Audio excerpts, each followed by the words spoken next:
All right, today I want to talk to you guys about what it takes to write a quality file. And in writing a quality file, there's a lot of things that you really need to address. Now, please understand, depending on if you're getting a construction loan, a hard money loan, if you're trying to refinance something, all these things would come into factor, tweaking this a little bit. But to cover what the basics are and what we really kind of need for you, the sponsor, the principal, or a broker, who are bringing files to us, these are some of the key points. And these are things that are actually going to help you get your file closed faster and make everyone happy. Be it getting your funding, be it getting your points on your file, be it whatever it is. But the more documentation that you have the ability to get to us ahead of time, so that we're not dragging our feet, the better it's going to be for all of us involved. And in doing that, some of these I want to point out here for documents are like your application. The reason that we want to know or have you fill out an application is because we want to know who, what, why, and when. The reason that we want to know these things are, well, who are you? Okay, is this going to be a personal? Is this going to be a corporation? What do you need? Are you asking for $50 million? Are you asking for $5 million? What is it for? Is it for residential, commercial, hospital, multifamily, mobile home, industrial, hotel, flagged or not flagged? These are things that are important. Why? Well, either you want to do a refi, or you want to do an acquisition, or maybe you want to do an acquisition, development, and construction. There's different components that we need to know that this application is actually going to help us figure out. When? Well, I'm hoping that you want this done in the next 30 to 60 days. If you want this done in 6 months from now, maybe it's not a perfect marriage made in heaven here, in that maybe the timing doesn't line up. So these are just some of the key factors that we want to make sure that you're aware of, and we can figure it out from the application. An appraisal. The reason that you're going to want an appraisal is we as lenders need to know what it's worth, and maybe what it's going to be worth after you do something to it. Most of the time you're going to be going off the as-is value. If I know it's a $5 million property, we can lend you X percentage on that based on the program that you get into. That's beneficial. But let's just say you're going to do some repairs to it. That also could be beneficial. So if we know it's a $5 million property now, it's going to be worth $7 million after you do, $300,000 or $400,000 of repair and stabilize it. Those are key factors in helping us underwrite this file. So please keep that in the back of your mind. Another thing that's really important I have down here is proof of funds. Why you want proof of funds, or why we or anyone's going to need proof of funds, if we go through this whole application process and you want whatever the amount of money is that you need to fund your project, and you have no money, how are we going to pay for reports, due diligence, attorneys, closing? How are you going to do repairs? How are you going to fund a loan? I mean, it's not going to be 100%, so you're actually going to have to bring some cash to the table. What proof of funds is going to do, it's going to show us that you at least have the capital to get the deal done and close the file. There's no reason to do any of this at all if you can't afford it or you can't pay for it. The next thing we're actually going to need are your financials. There's a lot of different things when it comes into financials, but some of the basic ones are a T12 report. It's basically a trailing 12 months. What that's going to show, a month by month, whatever your income and expenses are, whatever your associated revenue stream is, and any expenses that attach to that. Why that's important? We can pick up on patterns.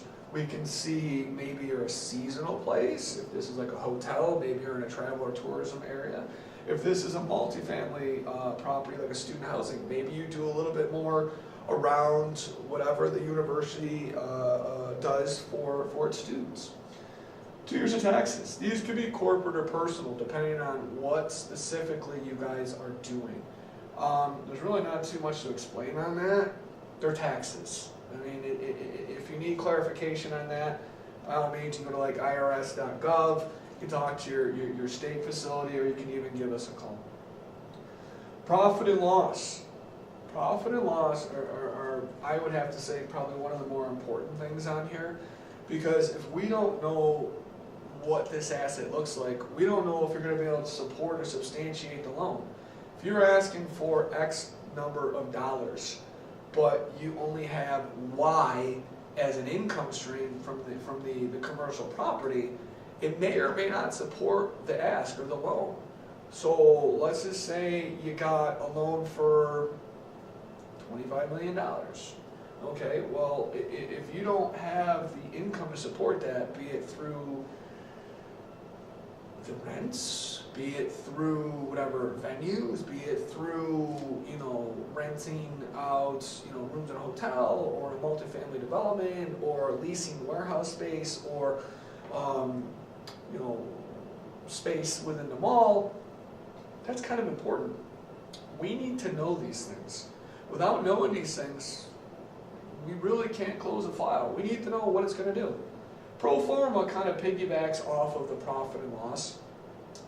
This is more of what's going to happen, why it's going to happen, what you expect to happen, what you see happening. And in knowing roughly what the expectations are, we can extrapolate where we're going to go with this, and pretty much see, okay, if we do A, B, and C, this is going to get us 1, 2, and 3. Now, mind you, pro forma are, they're subjective. There's no real significant factual basis for it. I mean, you are doing projections based on industry standards, based on market demographics, based on maybe a feasibility study or something like that. But take into consideration that a pro forma is a projection. I mean, it's subjective. But that is kind of relevant in putting this whole total package together. Next thing we're going to need, your corporate documents. Most of the time when you're doing commercial lending or you're doing commercial products of any nature, 99% of the time you're going to want to put it into a special purpose vehicle or a special purpose entity, which are pretty much the same thing. There's no real difference in it, but this kind of comes with a bunch of documents that we're going to need to substantiate this. We're going to need basically, where you filed, is it a Delaware Corp, is it the state where you reside, where did you create this entity, when did you create this entity, what kind of structure is it a C Corp, or did you go for like a federal election for like an S Corp election, is it an LLC, is it a limited liability partner?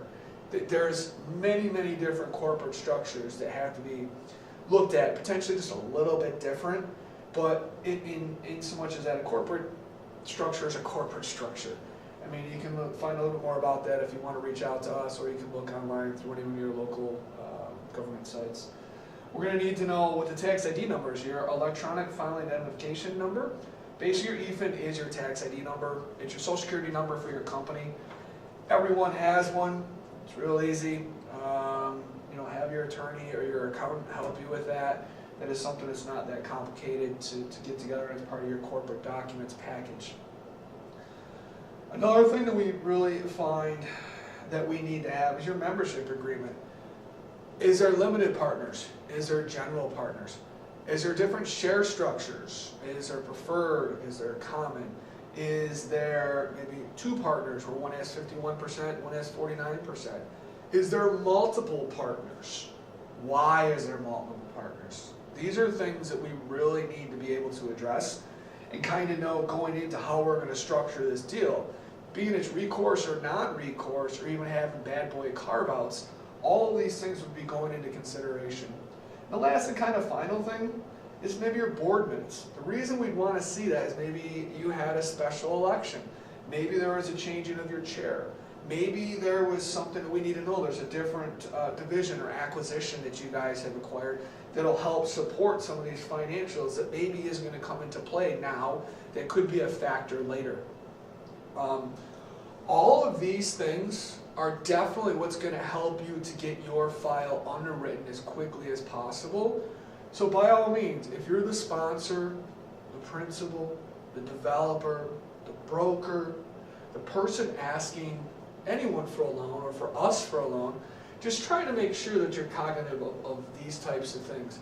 These are the things that are really going to assist you in getting this file closed for you, especially if it's a time-sensitive file. If we don't have any one piece of this, it's really going to be hard for us to do our job. I mean, we can come out with a what-if scenario, or this could possibly work out this way, or I think, or maybe, but with just an executive summary, it's just that. It's a summary of what's going on. The executive summary, coupled with the rest of these documents, is really going to get us where we need to be. Again, if you guys have any questions, comments, or concerns, please click the link that should be somewhere over here, and that would send you over to our website. You're more than welcome to reach out to me personally. You should have some of the information down in the link below.